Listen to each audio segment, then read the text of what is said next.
Fala personal, tudo bem? Aqui é Samurai. Vou falar mais um pouquinho sobre as lesões do futebol, aproveitando aqui o fim da Copa do Mundo, que teve a França ontem campeã. Tô gravando numa segunda-feira, 16 de julho. Se você estava na frente da TV ontem às 15 de julho, provavelmente você viu França 4, Croácia 2, jogão de bola. E para finalizar um pouquinho, vamos falar um pouco sobre Copa do Mundo. Semana passada eu gravei um vídeo falando sobre lesões em cima de um trabalho do meu amigo Altamiro Bottino, muito bacana, que ele fez ao final da primeira fase da Copa, falando sobre lesões. Se você não viu, clica aqui no post em algum lugar, ou tem, na descrição do post tem um link para o vídeo, senão aqui em algum lugar da tela também deve ter algum atalhozinho para você ir lá. É legal ver esse vídeo para entender sobre o que eu estou falando. Mas a partir disso, vamos lá. A gente concluiu ali. A gente concluiu não, quem concluiu na verdade foram os números, né? Os números nos mostraram que boa parte das lesões acontecem na cadeia posterior, em especial nos isquios tibiais. Eu dei uma explicação sobre vários fatores ali, e aí bastante gente me perguntou, ainda ficou com dúvida, então vou gravar um outro vídeo, um pouquinho mais simples, exatamente para não gerar tanta dúvida. Primeiro ponto. Lesões são sempre coisas complexas. Então, podemos ter infinitas causas para a mesma lesão. O que eu quero dizer com isso? Eu tenho, por exemplo, uma hérnia de disco. Essa hérnia de disco ela pode ser causada por infinitas razões. Tá?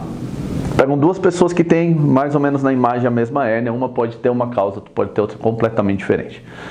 Na vida real, existem inclusive mais de uma causa para uma lesão, ou seja, não, uma só causa talvez já explicaria a lesão, mas em geral você vai perceber vários fatores associados a essa mesma lesão. Feito isso, é muito difícil a gente prever qual foi a causa de cada lesão, mas o mais importante nessa situação é lembrar que tem mais de uma causa e que são causas diferentes para as mesmas lesões. Por que eu estou falando isso? Porque muito provavelmente um protocolo para hérnia de disco não vai funcionar. Eu tenho que, em primeiro lugar, investigar quais são as causas e as prováveis causas, na verdade, para poder criar toda a minha estratégia de trabalho em cima das prováveis causas e associar a pessoa em si. Por que a pessoa em si? Porque cada pessoa é diferente entre si, além de ter vidas diferentes, ou seja, elas têm demandas diferentes. Então, vamos pensar, um cara que é maratonista tem uma demanda, um cara que é um tenista tem outra demanda, a minha avó tem outra demanda. Talvez esse seja o ponto mais importante a gente guardar, tá? Porque a gente já parte de uma situação, não, se tem essa lesão, é só fazer isso que dá certo. Muitas vezes só fazer isso pode até agravar o caso, por eu não entender qual é a origem da lesão. Então vamos voltar lá pro nosso trabalho de lesões na Copa do Mundo. Então a gente concluiu lá, o trabalho concluiu na verdade, que os isquios tibiais foram as maiores causas de lesões ao longo da Copa do Mundo. A maior causa de afastamento de jogadores dos jogos. Imagina que em Copa do Mundo dificilmente o jogador é chinelinho, né? Porque chinelinho, para quem não sabe, é o termo de jogador que dá um gato, sabe? Que, senti a lesão para não jogar um jogo quarta-feira lá no interior, chato pra caramba, que meu time vai ganhar porque ele é muito mais forte. Então o jogador dá esse gato para não fazer essa viagem aí.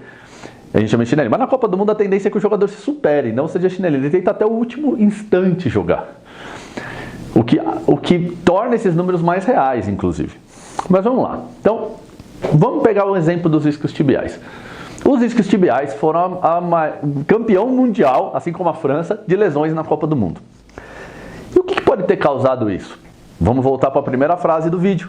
Várias razões podem ser a causa disso. Então vamos usar alguns exemplos aqui para elucidar isso daí.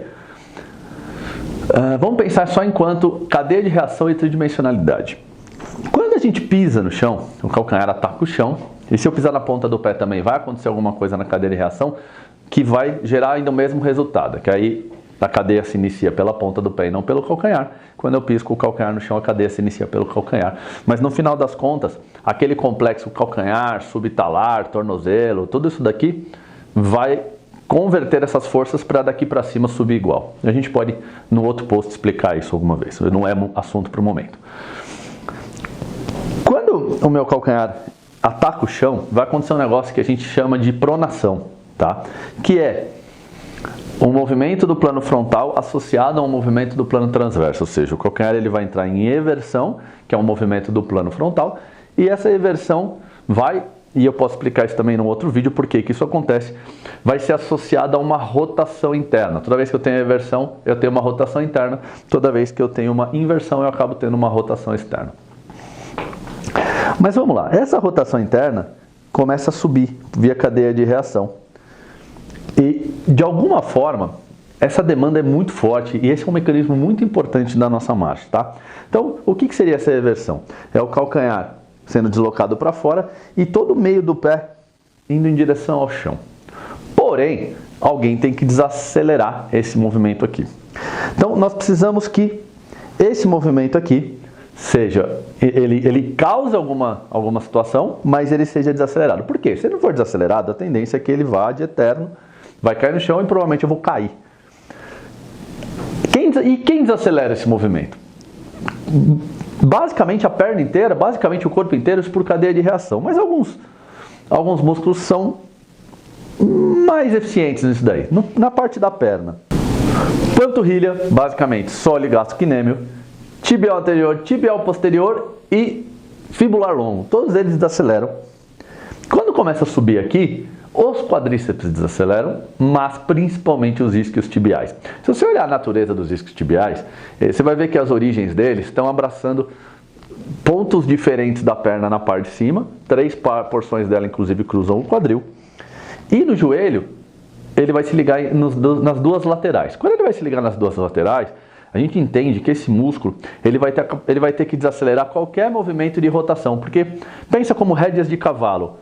Eu estou com 2 pontas fixadas aqui, uma roda para um lado, ela puxa a outra, que vai causar a desaceleração, promovendo a rotação para o lado oposto, que talvez seja agora a outra ponta que vai desacelerar. Então ele vai ficar trabalhando aqui, ó, direita, esquerda, direita, esquerda, direita, esquerda. Se a gente tem essa desaceleração vindo lá de baixo, gerando uma rotação interna da minha tíbia, o que acontece aqui em cima? Alguém tem que desacelerar. Os isquios tibiais vão sentir essa rotação que vai acontecer no próprio joelho, vai ter uma rotação interna aqui no próprio joelho, e como o joelho não gosta lá tanto de rotacionar, o que ele vai fazer? Ele vai começar a desacelerar esse movimento para te trazer de volta. E quando traz de volta, o que acontece também? Ele joga a outra perna para frente. Então, para ver a propulsão, ele tem que ter um load nessa desaceleração, que como consequência joga a outra perna para frente, senão eu não tenho marcha, não tenho corrida. O que pode exigir bastante aqui desses isquios tibiais? Que essa desaceleração seja excessiva e principalmente essa responsabilidade de acelerar, ao invés de ser dividida ao longo da perna inteira, ao longo do quadril, ao longo do tronco, seja maior nos isquios tibiais. Então vamos lá. Se os rapazes que estão aqui, ó, não fizerem a parte dele, provavelmente essa carga chega muito maior nos isquios tibiais. Ele vai ser mais exigido. Ao ser mais exigido, ele vai entrar em fadiga mais rápido, ele vai ter mais chance de se lesionar. E quando isso acontece? A cada pisada. Quantas pisadas a gente tem num jogo de futebol? A gente viu lá na Copa do Mundo que em média os caras estão correndo 8 a 10 km. Imagina o que são de pisadas por jogo que o cara tem. Então, são músculos que vão ter que trabalhar o tempo inteiro. Associado a isso, como é que a grande maioria treina esse músculo? Lembra? Mesa flexora, vai fortalecendo ele só no plano sagital, sendo que uma grande demanda dele está no plano transverso. E no plano transverso não está acontecendo nada aqui nessa máquina. Quando a gente faz esse tipo de exercício aqui, de flexão, deitado ou sentado, e isolado só do joelho, eu acabo que eu não treino ele no plano transverso. Então eu sempre coloco entre aspas, porque fortalecimento a gente pode discutir isso também alguma outra hora. Eu acabo não fortalecendo ele no plano transverso e principalmente ao não trabalhar mobilidade, pode ser que para precisar desacelerar esse movimento no plano transverso, eu exija desse músculo uma mobilidade que talvez ele não tenha e muito talvez ele não tenha pelo tipo de exercício que ele faz que provoca encurtamento. E na hora que ele precisar fazer desaceleração, ele vai precisar ter mobilidade. Então essa pode ser uma causa, uma deficiência, um excesso de eversão no meu calcanhar. E como que é um excesso de eversão? Você vai ver que antes de desacelerar natural, ele passa do ponto, ele vai gerar uma eversão muito grande. Significa que alguns aqui não estão conseguindo dar conta dessa demanda que é desacelerar o movimento de eversão do calcanhar. E isso vai gerar uma sobrecarga, que pode ser, essa sobrecarga pode atingir